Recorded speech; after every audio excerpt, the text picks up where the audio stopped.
ఆయన మన సంఘం సభ్యుడు, ఆయన ఇంత సభ్యుడు. ఆయన మిథున్ చక్రవర్తి, సినిమా యాక్టర్ గోవింద్, వీళ్ళందరూ చెప్పుకుంటూ పోతే వేల సంఖ్యలో ఉంటారు. మన తెలుగు వాళ్ళు కూడా చాలా మంది ఉంటారు. ప్రజానాట్య మండలి రాష్ట్ర 5వ మహాసభలు విశాఖపట్నంలో పెడితే 97లో అన్నారు. 97లో పెడితే 10,000 మంది కళాకారులతో ఊరేగింపు. 10,000 మంది కళాకారులతో అక్కడ గురజాడ అప్పారావు కళాక్షేత్రంలో కార్యక్రమాలు చేస్తే రాష్ట్ర వ్యాప్తంగా మళ్ళీ కూడా మనం అట్లాంటి అద్భుతం. విశాఖ నగరం మారిమోగడం కాకుండా 15 రోజులు పత్రికలు ఏకబీగిన రాష్ట్ర పత్రిక. సిపిఐ పార్టీకి అనుబంధం ఉన్నటువంటి కళా సంస్థ ఇంత అద్భుతాలు. అంతెందుకు మొన్నటికి మొన్న మనం రవీంద్ర భారతిలో ప్రదర్శన చేయడానికి పోయినాం. మనవలు డక్కల పిల్లలు ఆడవాళ్ళు వచ్చి పలకల మధ్యన ఆడుతున్నారు. పల్లా వెంకరెడ్డి అన్న, ప్రతాప్ రెడ్డి సారు, ఎవరు ఈయన Bharadwaj cinema director, Tammareddy Bharadwaj director కూడా, డైరెక్టర్ చాలా సినిమాలకు డైరెక్టర్. అన్నయ్య సినిమా కానీ, పచ్చని సంసారం, చాలా సినిమాలు ఉన్నాయి. ఆయన 2 సినిమాలు ఉన్నాయి. ప్రొడ్యూసర్ కమ్ డైరెక్టర్, రచయిత కూడా.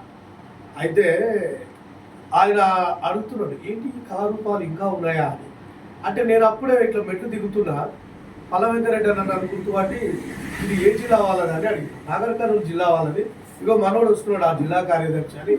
ఇక్కడ రాను నన్ను ఇట్లా చెయ్యి ఉప్పితే పోయినా, అన్న నమస్కారం అని. ఆయన సార్ నమస్కారం అంటే, ఏమయ్యా ఏ ఏరియా నుంచి అంటే నాగర్ కర్నూలు జిల్లా సార్ అంటే, ఇది ఏ మండలం నుంచి వచ్చినట్టు పెరుగుతపల్లి మండలం నక్కలపల్లి అనే విలేజ్ సార్ అంటే, ఇట్లాంటి కళారూపాలు ఇంకా ఉన్నాయా సార్? ఉన్నాయంటే నేను 25-30 ఏళ్ళ కింద చూసినట్టు ఉన్నా, కానీ ఇట్లాంటి కళారూపాలు నేను చూడలేదు.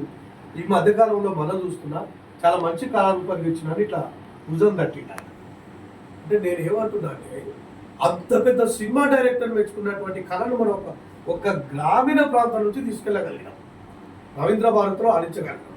చూడు ఆ పేరు నీకు బుర్జా పాటిల్ మనల్ని ఎప్పుడు వాడుకుంటారు, బుర్జా పాటిల్ ఎప్పుడు వాడుకుంటారు, మనలా ఎన్నికలు వచ్చినప్పుడు వాడుకుంటారు.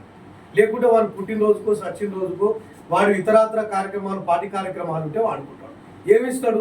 ఆ పూటకు 1000-1500 ఇస్తాడు, రానుకోని ఛార్జీలు ఇస్తాడు, పూర్తిగా బంధువు దాపుతాడు, బిర్యానీ తినబెడతాడు. తర్వాత నీకు ఏమైందని పట్టించుకోడు. ఈ స్థాయిలో గుర్తింపున్నావు. నల్లూరు అన్న వేలాది మందిని తయారు చేసాడు. ఆయన సినిమా నటుడు కూడా. మీరు అప్పుడు చూడండి, దేశంలో దొంగలు పడ్డారు, నేటి భారతం, రేపటి పౌరులు లాంటి ఎన్ని సినిమాలు. టీ కృష్ణ తీసిన 6 సినిమాలు ఉంటే టీ కృష్ణ 6 సినిమాలు కూడా మొత్తం హిట్ అయినాయి ఆ రోజున. నేటి భారతం సంవత్సరం ఆడింది. నారాయణగూడలో వెంకటేశ్వర థియేటర్లా, ఎర్రమల్లెలు, ఇవన్నీ నేటి భారతం రికార్డు. అప్పట్లో రికార్డు సంవత్సరం ఆడింది వెంకటేశ్వర థియేటర్లా. ఇప్పటికీ మనం ఆ వెంకటేశ్వర థియేటర్లకు పోతే ఆ జ్ఞాపకాలు ఉంటాయి. అక్కడ అట్లాంటి చరిత్రలు ఈ ప్రజానాట్య మండలికి అంత బేస్. సూపర్ ప్రతిఘటన అన్ని ఆయన తీసింది 6 అన్న సినిమాలు.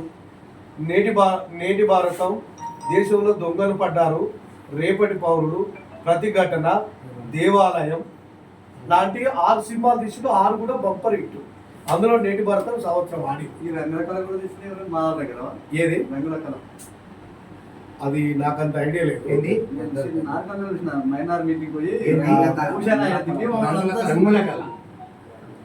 అయితే ఒకటి, మాదాల రంగారావు తీసిన సినిమాలకు అన్నిటి కూడా ధవల సత్యం గారు ఇప్పటికి కూడా బతికే ఉన్నారు. ఆయన డైరెక్టర్, ఏజ్ బాగా మీద ఉంటుంది, 80 అబోవ్ ఉన్నాడు, కానీ ఆయన ఇంకా బతికే ఉన్నాడు ధవల సత్యం గారు.